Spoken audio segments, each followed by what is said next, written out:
सभी प्यारे दोस्तों को नमस्कार। मैं सुभाष नौबार स्वागत करता हूं आपके परिवार टॉप ट्रेंडिंग स्टडी पर। प्यारे दोस्तों, बहुत बड़ी खुशखबरी है। आरआरबी टेक्नीशियन का नोटिफिकेशन आउट हो चुका है और 9 मार्च से यानी कल से फॉर्म भरना स्टार्ट हो जाएंगे। पूरी जानकारी दूंगा मैं आरआरबी टेक्नीशियन के बारे में। जो नोटिफिकेशन निकला है शुद्ध हिंदी में नोटिफिकेशन है और ये इसका लिंक मैंने डिस्क्रिप्शन में भी मैं दे दूंगा, आप पूरा कंप्लीटली पढ़ लेना। मैं इसमें जो मोटी मोटी बातें हैं जो जरूरी हैं बताना, मैं उनको बताऊंगा, ठीक है। तो शुरू करते हैं। इसमें देखिए, जो टेक्नीशियन ग्रेड 1 जो सिग्नल और तकनीकी ग्रेड 3 की विभिन्न श्रेणियों की भर्ती है, उसके उपलक्ष्य में आवेदन प्रारंभ होने की तिथि है जो वो है 9/3/2024, यानी कल से फॉर्म भरना स्टार्ट हो जाएगा।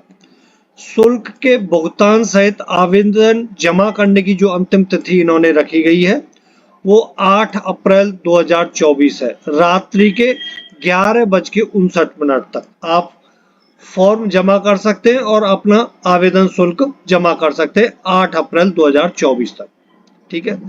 जो संशोधन शुल्क के भुगतान के साथ आवेदन पत्र में सुधार के लिए जो मॉडिफिकेशन करना है, या तो आपके में कोई गलती हो जाती है, वैसे गलती होनी नहीं चाहिए। आप फॉर्म भरते समय प्रॉपर एक एक चीज का ध्यान देना है आपको, ठीक है। एक एक जो कॉलम होता है उसको प्रॉपर चेक करके तब फॉर्म फिल करना है। बहुत दुख होता है जब आप फॉर्म फिल करते हैं और उसमें कुछ गलती हो जाती है और आप परीक्षा नहीं दे पाते हैं, ठीक है। काफी दिनों बाद वैकेंसी आती है, उसमें भी फॉर्म आपका गलत हो जाए तो बहुत दुख होता है। इसलिए आपको विशेष ध्यान देना है फॉर्म भरते समय। तो जो संशोधन विंडो की जो तिथियां हैं वो है 9/4/2024 से 18/4/2024 तक आप अपने फॉर्म में संशोधन कर सकते हैं। ध्यान रखना, लेकिन आरआरबी को संशोधित नहीं किया जा सकता है, ठीक है। जिस आरआरबी से आप, जैसे मान लो आपने इलाहाबाद से फॉर्म डाला है तो इलाहाबाद जो जोन है वो चेंज नहीं होगा। ध्यान रखना इस बात का, ठीक है। ओके, अगला क्वेश्चन है, आगे देखते हैं कि नीचे दी गई तालिका में उल्लेखित निम्नलिखित पदों के लिए पात्र उम्मीदवारों से आवेदन आमंत्रित किए जाते हैं। आवेदन सभी प्रकार से पूर्ण 8/4/2024 के 23:59 यानी रात्रि के 11:59 तक केवल ऑनलाइन जमा किए जाएंगे 8 अप्रैल तक।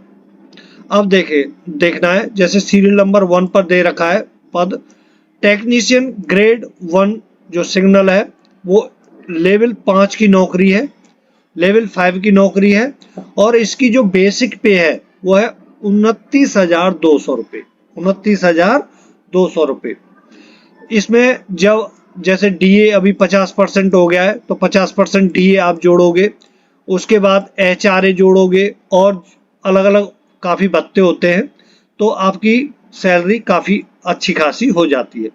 लेकिन इसमें जो वैकेंसी है वो 1092 ही है ऑल इंडिया, ठीक है। 1092 वैकेंसी है।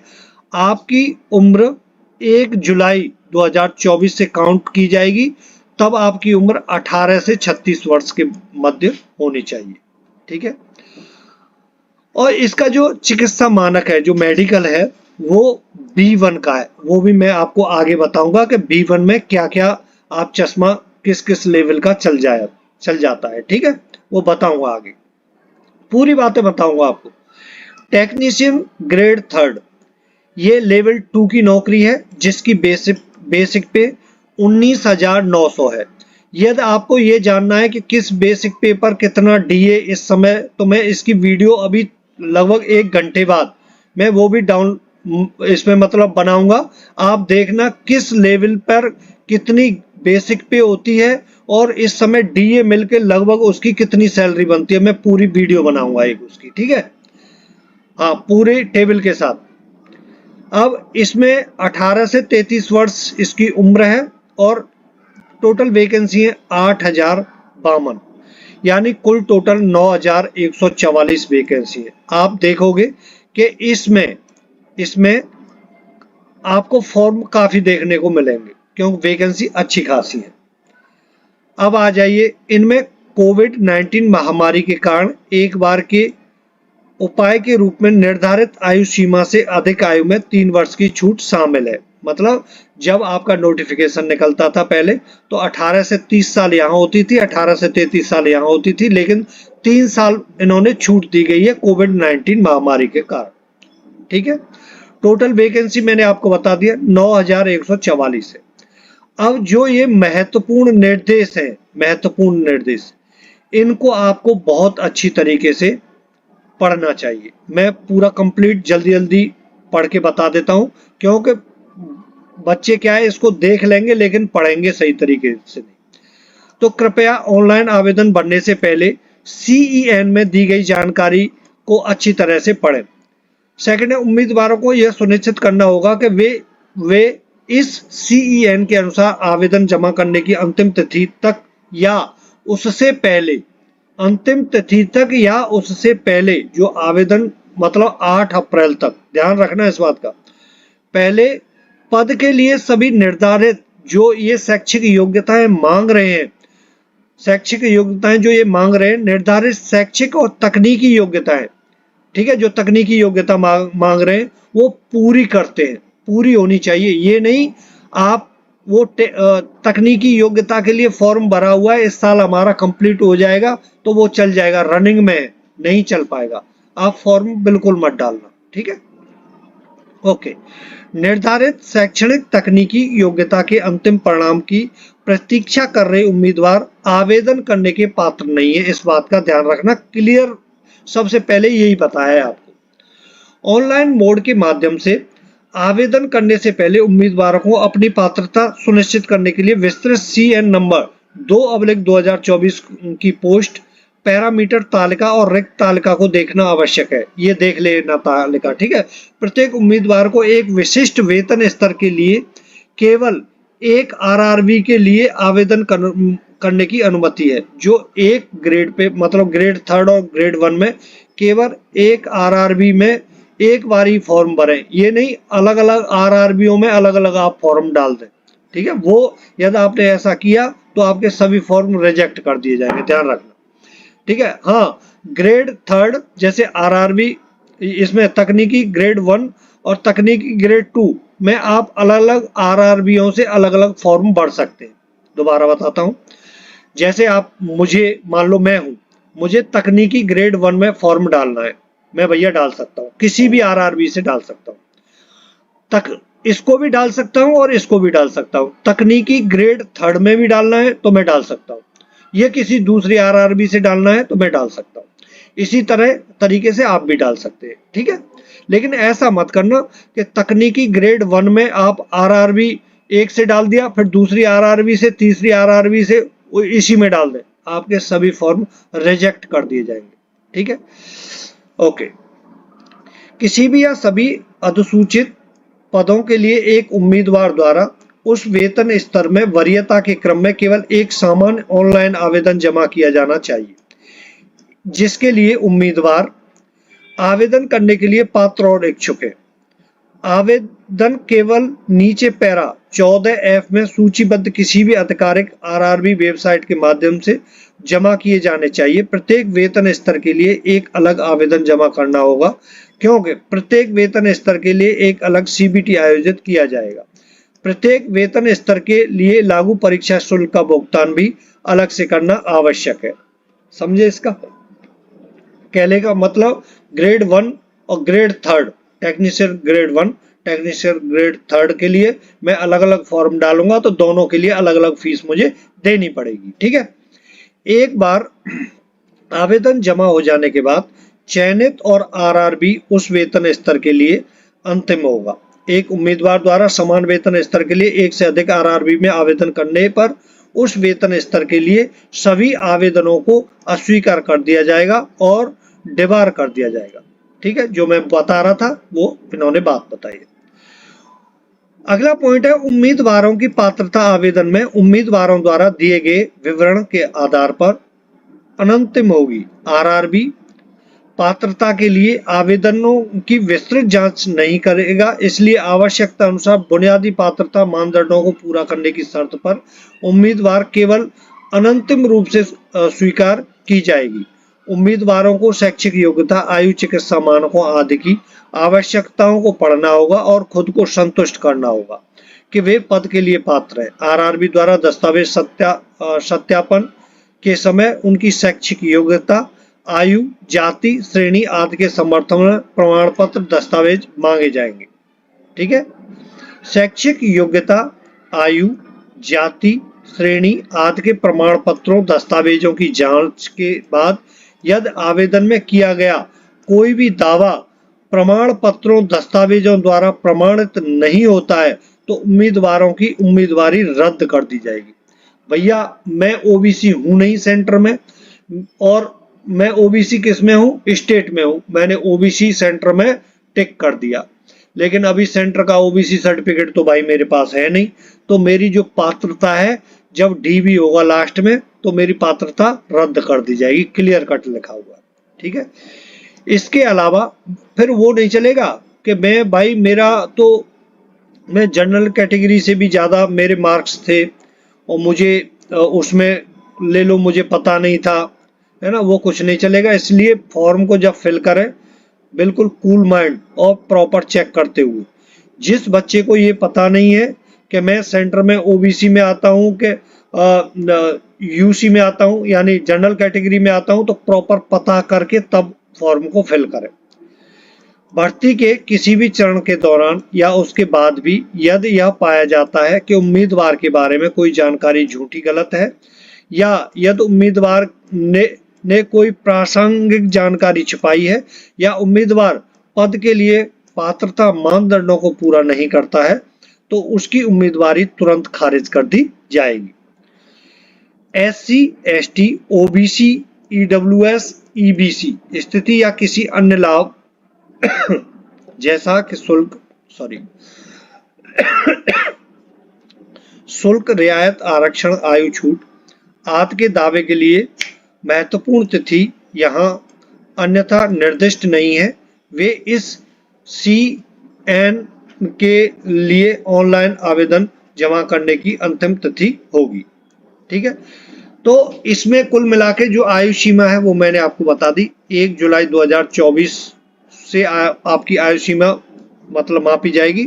आपकी आयु 18 से 36 वर्ष होनी चाहिए, है ना, और इसमें जो तकनीकी ग्रेड 3 है उसमें 18 से 33 वर्ष होनी चाहिए। अच्छा, ये जो कंप्लीट है, जो मेन पॉइंट थे मैंने आपको बता दिए, लेकिन ये जो पॉइंट है ये भी आपको पढ़ने चाहिए, तो इसका मैं डिस्क्रिप्शन में PDF का लिंक दे दूंगा, वो आपको प्रॉपर पढ़ना है। ठीक है,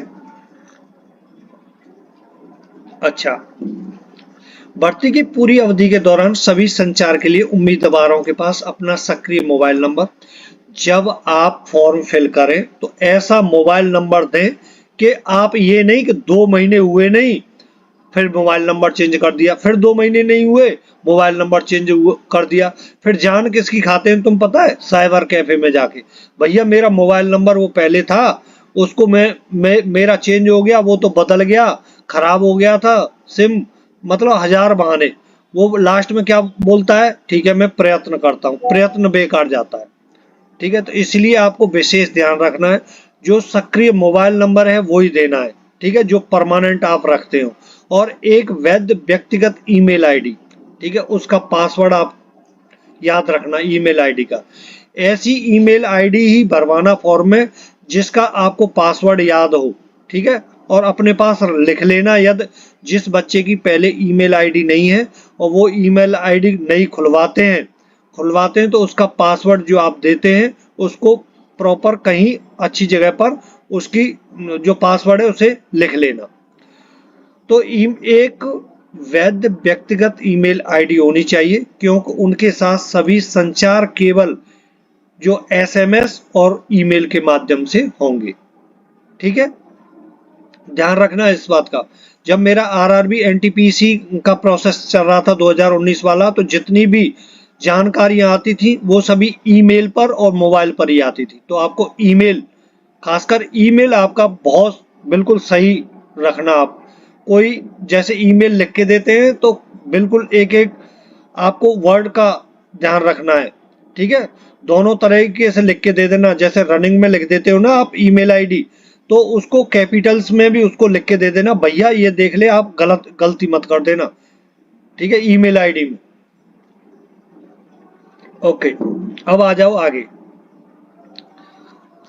इसमें दे रखा है ऑनलाइन आवेदन के दौरान उम्मीदवारों को एक खाता बनाने के लिए कहा जाएगा, ठीक है। यदि किसी उम्मीदवार ने पहले ही CN संख्या 124 के लिए खाता बना लिया है तो उन्हें इस CN यानी CN संख्या 224 के लिए भी आवेदन जमा करने के लिए उसी खाता क्रेडेंशियल का उपयोग करके लॉग इन करना चाहिए। यदि उम्मीदवारों ने CN नंबर 124 के लिए खाता नहीं बनाया है ना, जो अकाउंट खोलना है ना, इसके लिए अकाउंट नहीं बनाया है तो उन्हें इस CN के लिए आवेदन भरने से पहले एक खाता बनाना चाहिए, यानी अकाउंट्स बनाना चाहिए।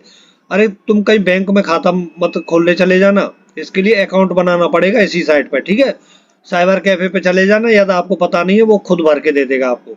तो उम्मीदवारों को सलाह दी जाती है कि वे खाता निर्माण के लिए आवश्यक विवरण अत्यंत सावधानी से भरें, ठीक है। क्यों, खाता बनने के बाद किसी भी प्रकार के सुधार की अनुमति नहीं दी जाएगी। खाता बनाए, क्रिएट ए अकाउंट, है ना, फॉर्म में भरे गए विवरण, मोबाइल नंबर, ईमेल आईडी सहित खाता बनने के बाद किसी भी चरण में संशोधित नहीं किए जा सकते, इसका ध्यान रखना आप। ओके, ऑनलाइन आवेदन सभी प्रकार से पूर्ण जमा करने के बाद यदि कोई उम्मीदवार खाता बनाए, form, email ID, mobile number सहित में भरे गए विवरण को छोड़कर किसी भी विवरण को संशोधित, परिवर्तित या सही करना चाहता है, वह प्रत्येक अवसर के लिए रुपए कितने 250 गैर वापसी योग्य के संशोधन शुल्क का भुगतान करके 9/4/2024 से 18/4/2024 तक ऐसा कर सकता है। खाता बनाए, क्रिएट अकाउंट, फॉर्म में भरे गए विवरण, ईमेल आईडी, मोबाइल नंबर सहित और चुने गए RRB को नहीं बदला जा सकता, इस बात का ध्यान रख। जब आप फॉर्म में मॉडिफिकेशन करेंगे तो इन्होंने क्लियर कर दे रखा है कि जो जब आप अकाउंट आपका बनाएंगे उसमें ईमेल आईडी, तो जब आप फॉर्म में मॉडिफिकेशन करेंगे तो एक तो ईमेल आईडी चेंज नहीं होगी, ध्यान रखना है, ईमेल आईडी चेंज नहीं होगी, मोबाइल नंबर चेंज नहीं होगा, और जो RRB आपने चुना था वो भी आपका चेंज नहीं होगा, इस बात का ध्यान रखना है आपको, ठीक है। 18/4/2024 के बाद RRB आवेदन में दी गई जानकारी संशोधन के लिए किसी भी प्रस्तुति पर विचार नहीं किया जाएगा। मतलब 18 अप्रैल 2024 के बाद यदि आप कोई भी संशोधन करना चाहते हैं फॉर्म के अंदर तो संशोधन नहीं होगा, ध्यान रखना। DV और मेडिकल परीक्षा के लिए, जब आपका DV होगा और मेडिकल परीक्षा होगी के लिए उम्मीदवारों को शॉर्ट लिस्टिंग उस RRB के लिए रिक्तियां के 1:1 की दर से, यानी जितनी आपकी वैकेंसी होंगी उतने ही अभ्यर्थी बुलाए जाएंगे, DV और मेडिकल में, ठीक है, शॉर्ट लिस्ट किए जाएंगे। अच्छा, इसे पूरा पढ़ देता हूं जिससे आपको पूरी बातें पता चले, है ना। वार की जाएंगी, यह CBT में उनकी योग्यता पर आधारित होगा।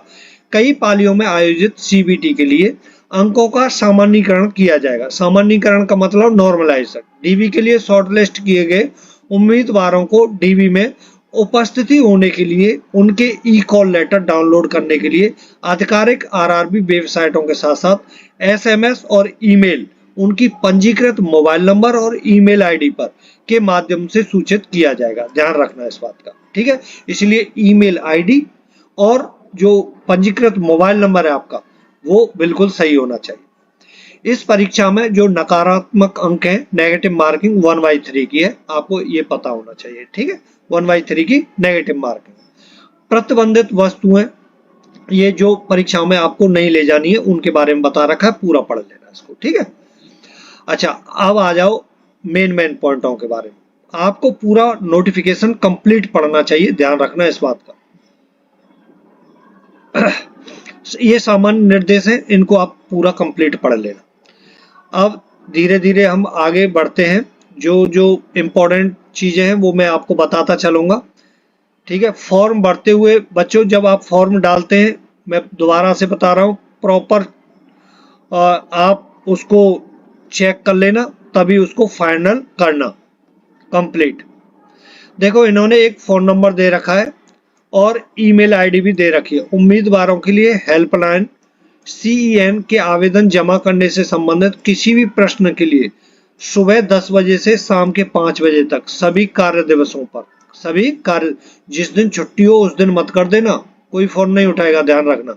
ये मोबाइल नंबर है, मोबाइल नंबर, ठीक है, इस पे आप फोन कर सकते हैं यदि कुछ समझ में नहीं आ रहा है आपको। यदि उम्मीदवार किसी भी कारण से अंतिम तिथि के भीतर अपना ऑनलाइन आवेदन जमा नहीं कर पाते हैं और उसके लिए RRB जिम्मेदार नहीं है।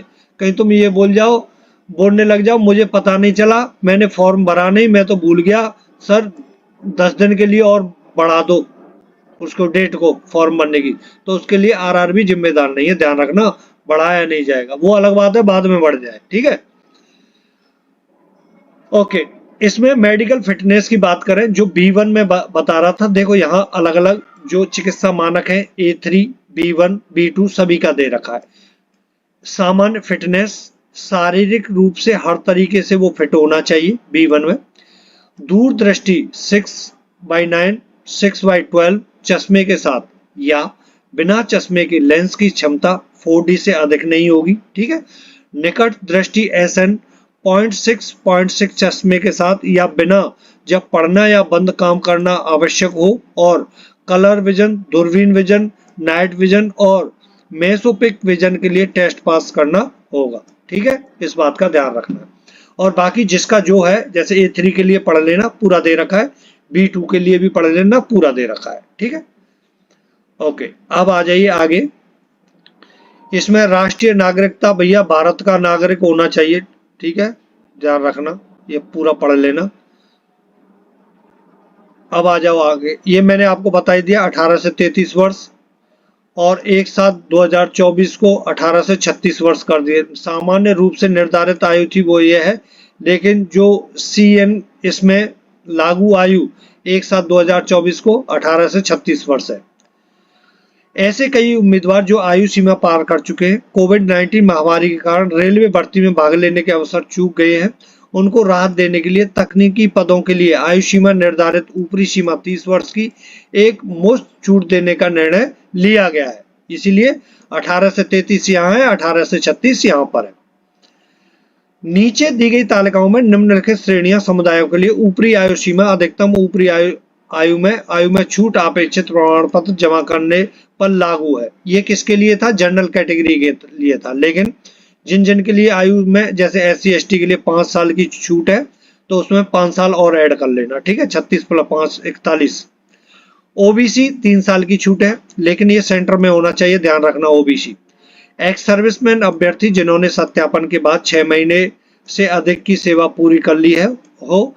एक्स सर्विसमैन UR 3 वर्ष, एक्स सर्विसमैन OBC 6 वर्ष, एक्स सर्विसमैन SC ST 8 वर्ष, ठीक है। ये PWBD के लिए दे रखा है, ये पढ़ लेना जो जिसके लायक। वे अभ्यर्थी जो रेलवे में ग्रुप C और पूर्व ग्रुप D रेलवे, उसके लिए 40 साल की उम्र होनी चाहिए। अब आइए आगे, ऐसे ही इसमें तालिका 2 में ग्रेड 3 के लिए ये दे रखी है एज, इनको आप पूरा पढ़ लेना, ठीक है। अब आ जाइए आगे। उम्मीदवारों की जन्म तिथि नीचे दी गई तिथियों के बीच होनी चाहिए। जो 18 से 36 साल है, इनका दे रखा है कि UR और EWS की जन्म तिथि 2/7/1988 से कब 1/7/2024 के मध्य होनी चाहिए, और जिसमें 18 से 33 उम्र मांगी गई है, उसमें 2/7/1991 से 1/7/2024 के मध्य होनी चाहिए, ठीक है। ऐसे ही OBC का दे रखा है, ST का दे रखा है, ठीक है। अब आज आगे आ जाओ, इसका आप समझ गए होंगे पूरा। देखो सभी उम्मीदवारों, जो परीक्षा शुल्क की बात कर रहे हैं हम, सभी उम्मीदवारों के लिए क्रम संख्या 2 पर नीचे उल्लिखित श्रेणियों को छोड़कर CBT 1 में उपस्थित होने पर 500 रुपए के इस शुल्क में से 400 रुपए की राशि बैंक शुल्क काटकर वापस कर दी जाएगी आपके पास, ठीक है। 500 रुपए आपके भरे जाएंगे। उन उम्मीदवारों के लिए जो SC ST एक्स सर्विसमैन, महिला, ट्रांसजेंडर, अल्पसंख्यक या इकोनॉमिकली बैकग्राउंड क्लास EBC से संबंधित है। उम्मीदवारों के लिए सावधानी सावधानी EBC को OBC या EWS के साथ भ्रमित नहीं किया जाना चाहिए। 250 रुपए का यह शुल्क CBT में उपस्थित होने पर लागू बैंक शुल्कों की कटौती के साथ वापस कर दिया जाएगा। इनको 250 रुपए इनके लगेंगे, लेकिन जब आप CBT एग्जाम में CBT एग्जाम देंगे तो आपको ये 400 रुपए यहाँ राशि बैंक शुल्क काट कर वापस कर दिए जाएंगे। यहाँ आपको 250 रुपए में से बैंक शुल्कों की कटौती काट कर वापस कर दी जाएंगी। ठीक है, यदि आपने CBT 1 नहीं दिया है तो वापस नहीं होगा, ध्यान रखना इस बात का, है ना। अब आगे आते हैं, ये पढ़ लेना, ये मतलब पूरा दे रखा है। जो मेन पॉइंट है मैं आपको वो बता देता हूँ, काफी लंबी वीडियो हो जाएगी फिर, कोई मतलब नहीं है उसका, है ना। इसमें आगे बात करें, सब कुछ दे रखा है। आर्थिक रूप से कमजोर आरक्षण कौन कौन है उसका वो पढ़ लेना आप, किस किस को आर्थिक रूप से कमजोर माना जाएगा, पूरा दिया हुआ है उन्होंने। जो क्षैतिज आरक्षण है किस किस को मिलेगा। भूतपूर्व सैनिक कौन कौन काउंट होते हैं, जो नियमित सेना, नौसेना, वायुसेना, किसी भी रैंक, चाहे वो लड़ाकू, गैर लड़ाकू रूप में से सेवा की हो, लेकिन उसमें वह व्यक्ति शामिल नहीं है जिसने डिफेंस, सिक्योरिटी कोर और general reserve engineering force, the लोक सहायक सेना एंड द पैरामिलिट्री फोर्स में सेवा की हो, ध्यान रखना। अब आ जाओ आगे, ये भूतपूर्व सैनिकों का पूरा दे रखा है, किस किस को भूतपूर्व सैनिक माना जाएगा। ठीक है, इसमें आगे बात करें, जो CBT परीक्षा होगी उसके बारे में भी दे रखा है। 90 मिनट की परीक्षा होगी, 100 क्वेश्चन होंगे, 1/3 की माइनस मार्किंग है। इसमें जो ग्रेड 1 के लिए, टेक्नीशियन ग्रेड 1 के लिए, इसमें दे रखा है पात्रता के लिए न्यूनतम पास प्रतिशत, जो पासिंग परसेंटेज है, UR और EWS के लिए 40% मिनिमम होना चाहिए, OBC के लिए 30% मिनिमम होना चाहिए, और SC के लिए 30%, ST के लिए 25%। ठीक है, इतना तो होना ही चाहिए आपको मिनिमम मार्क्स, तभी आप पास होंगे। अच्छा आगे आइए, अब देखो इसमें ये दे रखा है सामान्य जागरूकता में कौन कौन से विषय लिए गए हैं, सामान्य बुद्धि और तर्क में कौन कौन से विषय हैं, ये कंप्लीट आप पढ़ लेना, क्या क्या सिलेबस है, कहने का मतलब कंप्यूटर और अनुप्रयोगों की मूल बातों में क्या क्या सिलेबस है, गणित में क्या क्या सिलेबस दिया हुआ है वो पूरा दिया हुआ है, बुनियादी विज्ञान और इंजीनियरिंग में आपको क्या क्या पढ़ना पड़ेगा, ये पूरा कंप्लीट इन्होंने दे रखा है। अच्छा, इनके विषयों की बात करें, किस किस से कितने कितने क्वेश्चन बनेंगे, तो जो सामान्य जागरूकता है उससे 10 क्वेश्चन बनेंगे, 10 नंबर के होंगे। सामान्य बुद्धि और तर्क के 15 क्वेश्चन बनेंगे जो 15 नंबर के होंगे। कंप्यूटर और अनुप्रयोगों की मूल बातें 20 क्वेश्चन बनेंगे, 20 नंबर के होंगे। और अंकशास्त्र जो 20 क्वेश्चन होंगे, 20 नंबर के होंगे। बुनियादी विज्ञान और इंजीनियरिंग के 35 क्वेश्चन होंगे और वो 35 नंबर के होंगे। टोटल 100 क्वेश्चन होंगे, 100 क्वेश्चन होंगे जो 100 नंबर के होंगे। ठीक है, अवधि 90 मिनट होगी आपकी, ध्यान रखना इस बात का। और 1/3 की माइनस मार्किंग है। ऐसे ही ग्रेड 3 के लिए 90 मिनट 100 क्वेश्चन होंगे, इसके लिए भी 40% मिनिमम UR और EWS के लिए, OBC के लिए 30%, SC के लिए 30%, ST के लिए 25%। पूरा दे रखा है। इसमें गणित में क्या क्या आपको पढ़ना है, सामान्य बुद्धिमत्ता और तर्क में क्या क्या पढ़ना चाहिए, पूरा दे रखा है। बुनियादी विज्ञान और इंजीनियरिंग में आपको क्या क्या पढ़ना चाहिए वो दे रखा है। इसके लिए वे अंकशास्त्र 25 क्वेश्चन पूछे जाएंगे, 25 नंबर के होंगे। ग्रेड 3 वाले के लिए बता रहा हूँ, टेक्नीशियन ग्रेड 3।